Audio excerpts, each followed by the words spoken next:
Hola Leafies, buonbini, it's Lalaine and today it is time for a book haul. I already filmed it, but yeah, it went down the drain because I didn't want to upload the way that I wanted to. I constantly got the notification that there was error, so hopefully this will be without an error. Last week I turned 30, like the big 3-0, and I was like, I deserve a few books. So I went to the bookstore after 1.5 years since Rona is still a thing. And I'm glad that I did because I really missed just roaming around in the bookstore, but like the collection was kind of underwhelming. But I blame Rona for that. But I managed to pick up a few books, so without further blah blah blah, let's get on to the books that I picked up. I picked up one of the bestsellers, that is Normal People by Sally Rooney. I've seen this so many times on booktube.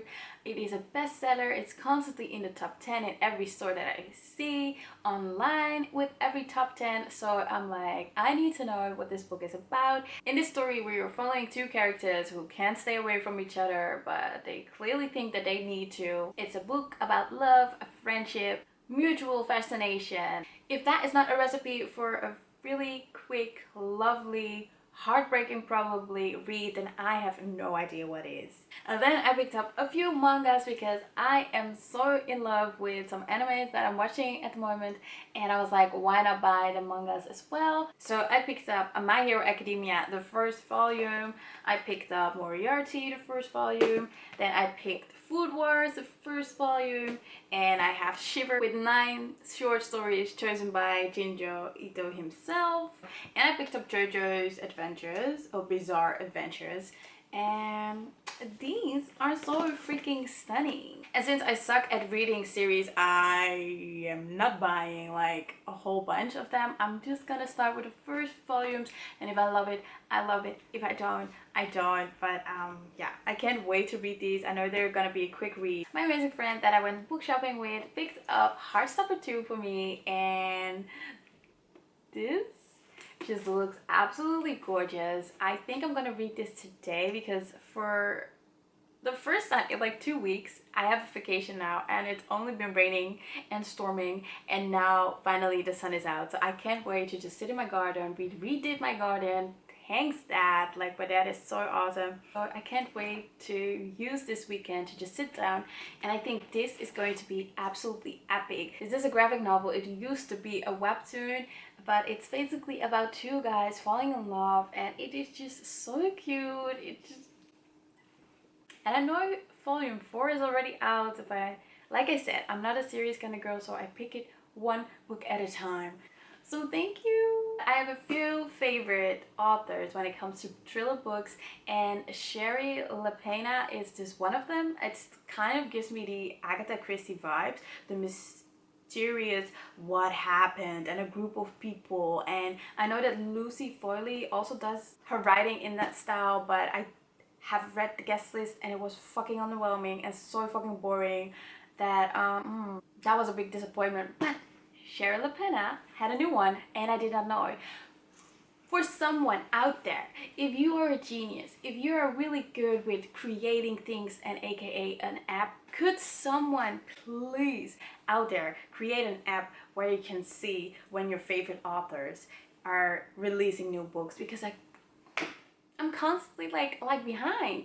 I'm like finding it out because they're in the store, or I'm just not that person who's going to, you know, Google whenever books are coming out.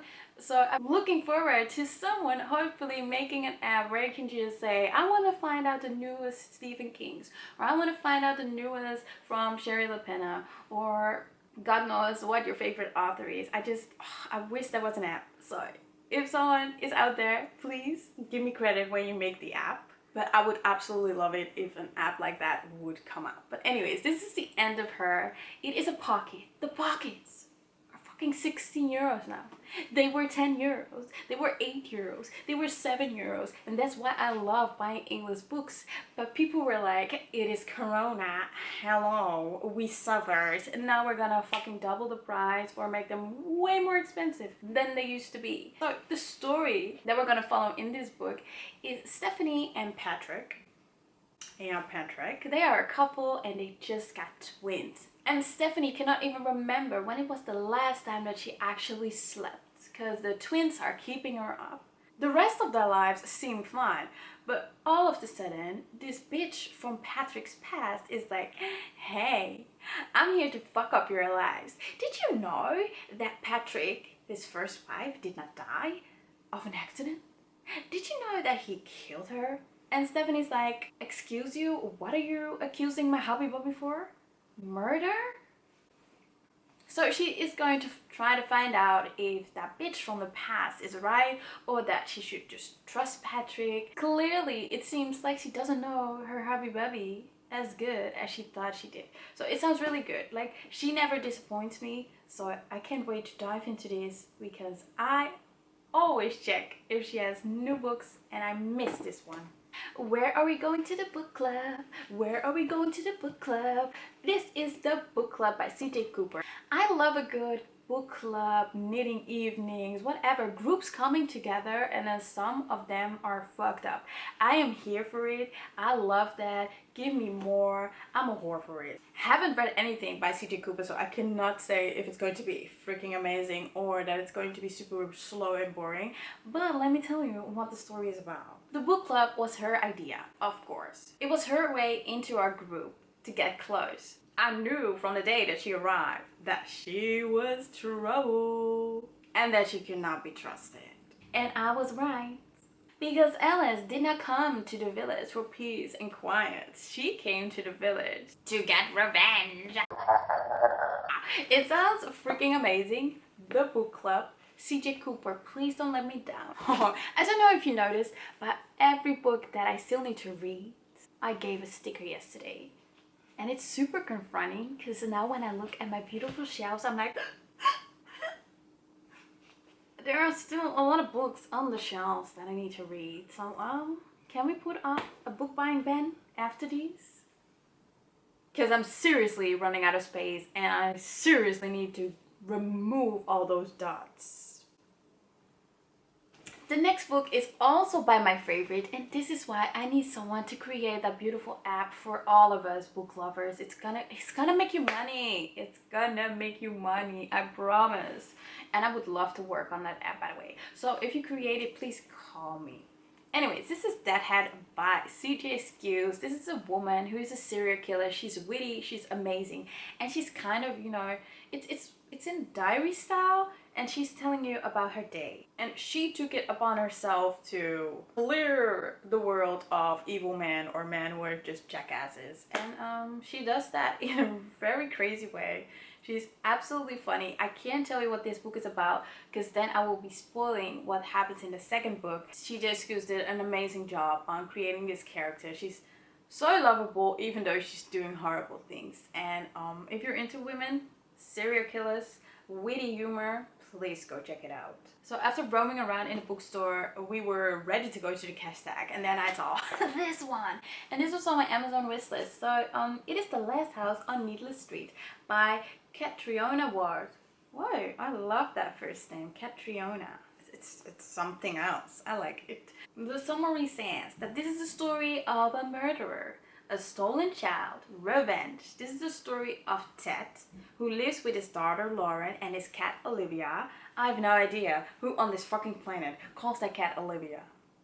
But he has his cat Olivia in an ordinary house at the end of Ordinary Street. Probably not. All these things are true, and yet some of these things are lies. You think you know what's in The Last House on Needless Street? You think you've read this story already. But in a dark forest at the end of Needless Street, something lies buried. But it's not what you think. I'm excited for this one. It's just... The last but not least. Hello, look at this cover. This is out by Natsuo Kirino. This cover is absolutely fucking stunning. Oh, floppy poppy, but it's not that thin. It's this is going to be a read, and the letters are so fucking small. But what is it about, Lalaine? Please do share with us. I will. 2 seconds. So if I picked up this correctly because I suck at telling what books are about. I'm sorry. But there are four women who work horrible shifts at a graveyard. And they make such crazy hours that they barely see their family, they barely see their husbands. They're just working for a salary that you're like, but you need money, you need a job, so they're still there. One of them, a young mom, snaps one day. She snaps and she kills her gambling husband. She cannot hold it in any longer. She cannot keep that secret for herself, so she trusts one of the other women. The other woman is of course like, oh my god, no, we need to get rid of his body, we need to get rid of it. So they get rid of it. They get rid of the body. But then the police is coming in to ask certain questions because where is your gambling missing husband? But that's not the only one who's interested in these ladies. No, one of the Yakuza, aka Mafia, aka people you don't want in your life, because of what they did, the Yakuza guy lost everything. He lost his business, he lost it. Well, I don't know about you, but if you fuck with a mob, you're gonna regret that you were ever born. So this sounds absolutely freaking amazing. No, your sound is still good, but I'm trying not to swear out loud. But let me know in the comment box down below if you've read any of these books. I cannot give you the trigger warnings for these yet, but if I've read them, I will gladly share those with you because I do think it's important, because I bought some books and there were trigger warnings in them that I didn't know about. Certain things are just not for everybody. That's the same with true crime. You could be into true crime but hate certain aspects in stories or cannot stomach certain horrible aspects. So please let me know if you want to read any of these books, or if you have, I really want to know, and I will see you in my next video. So enjoy your day. Thanks for watching. Bye. Ciao.